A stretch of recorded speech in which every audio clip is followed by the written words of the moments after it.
etimi ye ne di nkuto aye sa nyo nyana me niye because of baby na na kwen wo mo di nkuto yi a na omo de dawa na omo de dawa egu ayi ni mu a nkuto no ya de dawa egu ewura de Yesu na obi ka say you can even use the rice canzo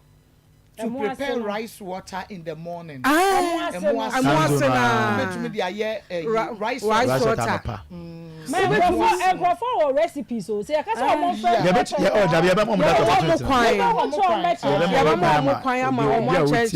na we no kra no unse aponche nkwan no na dawa yi mpacho dawa no wa wo horo wo ya chi na fa hwentia na first steaming wa point ngwa dawa ni bebre kra nim dawa dawa na abeka ka je so ko to dawa no o be ba no akofa odan suye nim dawa wo de no busa so wo de be ye den we kra no dawa kwen kra ye die yi na me kan ya de dawa o de chen ayi na we kra no ya wo bi wo ho na me di ni sirem pa dawa jollof dawa jollof ewura de omo ye ne se wo kai me omo ye ne te se de wo ye we yi ya jollof na wo wi a na wa hohoro ho na wo de agum wo pese komu pa so a na watwi ebi na wo de agum sister the betchen jollof na why I ate stew na stew no ewo wi asa de mo na eye kama eye ahoden kama professor kra na manfo say African food no say enye ija ye kodi mrofo no dia man ka ahoden de ke wo bi o okra ba ko ka ahoden ni ane de wo buwa ka ahoden de ye wo na ohwe ye nuane no ne said ona se kan no yakwa fun kwa wutimu say e tu banche ya sensene ho awere na gegra ya no wa bonsu nyadoa o me ko ba fresh no green no emu se frem nyadoa no kra no papa se si no ano no natural sa no say nutrients ni na da so so wonya no anya na hwe a sa nutrients nti sa horo ho kama na o start say wo hwe a very ahoden wom en sa abre no obi abekọ fom bi okwa ho ba no onam kwa so ho ba kwa no wo hwe na nya do me sa oh me papa ba sa nya bi nti bi wa yakwa tete na ye ba bi abeba na ya fa o ba kwa bian kwa no bi o ti ahoden e wo ho but eni ya o kete ma so fama na unse banche ni se kra no se bibia atwa wo no ye rere ekire ni se na wo de ataso etwa moja na moja ne etwa enyado no kra no na me pese me kan na se de esi eye nyado ade no aduane no ekua ye se nyado no because ni titi omo ye nyado esti wo twa ni ti no ewia no wa pem we nsuo no kra to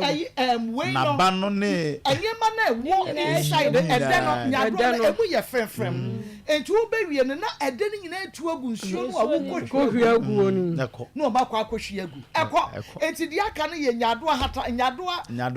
aduane na nkasa bata hoden na ewo mu nyina no ko entu wo beye nkwai bewie no so wansesa krofo ma gibia afanguma ma na anya da krofo spice si afanguma ma na anya da asay ne kwa anya de enyo no wo mu ni but enyado no wo de nka wo de utwa ne kwa ka hohoro ho na apa kwa ntwa wo de entwani ti no kwa wo benya ka no wase na ni ti nkata so nti wo ba ye no na wo tu ni ti wo nya tu na wo papa mu na wo no a wo wia no wo hwie nsuo na ade no anyado na to eye de ode be ye na se kwa no uni ma de kwanti ayare bebre unse first nka wo ba wo wia abamduro abamduro hahan ya ye titi be ya abamduro ni atete ne kurukuru se ama buti yo enti ya ton afro on sa abamduro ya wo na ebi wo ya ba na se wo abeho abeyi bisa good yeah the would go abeno so wafa wo banche kakra banche hono no kakra na wa wotiti wo nunum kakra na wo de okwansu so ahahan na wo de afra abanimu na wafa wo prekese na wo de aka ho na esane ye moja no na ama na unse owu wi a ekuro wo eno na ma oba no na ma ahoden abani enti ye wi ye ntumi mfa ye ya amosi ade na wo ba che ye ntumi nye ye ho aduro no aduro no mu maamefo na ensua e na wa mo mfa ntete nkwala no emwa enti anokura bi ho aye ntimi nka ho on say won yoma bi ho they are the realities and I said that it say bibi te say wiase enye obia na be wo that is the fact enye obia but don't say ne kan nti saa na say oba yen African cultural ayina nyo man bebre wa ma ya nim say de ya to akwa fa be kan emwaye so still by force ambo ya nim ya we but I say esua trao say ya fer na mze obu okwa ene ye krum kasa unim say ene ye krum kasa say ya tia santimam ya fer say be fer kasa ya troti ya tre kasa ti me na meka na ye ntumi nkenkan ya kasa ti ya fer kra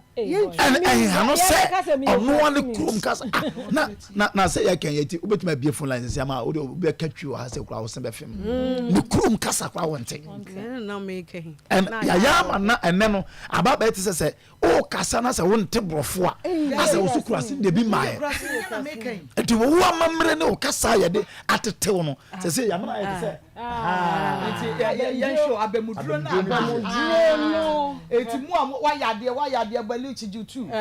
baluchi na wo gba aju wa woni ma abemuduro no ene ya kire wo no we first na nko ba wa ohun eya na eno awie ye no ohun de ne kala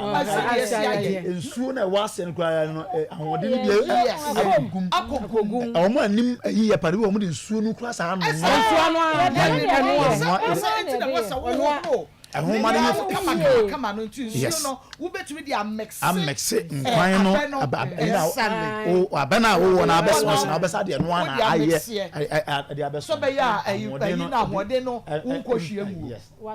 enti we no kra so wo hwe ensuo nani a eno ana ode mix abeno abemduro no enie kama oba prekese na gumu yi wo a ne ye wo yam kro wu ntem ema wo ye kama ema wase eye kama chese we ma wo je eye ena hwene nam we ye amani o wode adwene wo aha nkwa hwehwe yi ohunu ena wode gumu wo no ni je nduru Mama Facebook na wo say wo dey bra Facebook bra Facebook bra YouTube wo say enti Ghana man wo say your friend abeduru eyedro abedru na wo di afra hwe nkwan no hwe nkwan na me si ni fufu so be mama ko di fufu ene abenkwai kura wa ma bi ni abenkwai ya dwe abere mefe wakofa asem abenkwai no enti na wo so mo pe abenkwai ye no omo se ye ya wo boa abenkwai ye be na ya ya say wie na mefe hihye wo si na de so ye ni ma le motia no ni me ga bi ni wa ye nkwan wa bi twi ahoroda aba na ka wanya bi na wa na no kra na kwa twi ahoro on be ye because e was a wo hohoro ayi bekom na no last year twi ahoroda ba na ja me ko to obi na me say na me ma bi o ma ba from so mo enhohoro ho na o mo fa bi nya yi bibi a me di nkwa yi anyankwan sister anyankwan ena bi so mo sasa na o mo ye no me nkwohwe awurade ena wa na me frɛ mo na me so se de ese hohoro na me hohorade na me kyerɛ na mo so wa hu even na ni chini ye no eya na efin kra hyehyɛ chini ye nim e wo se wo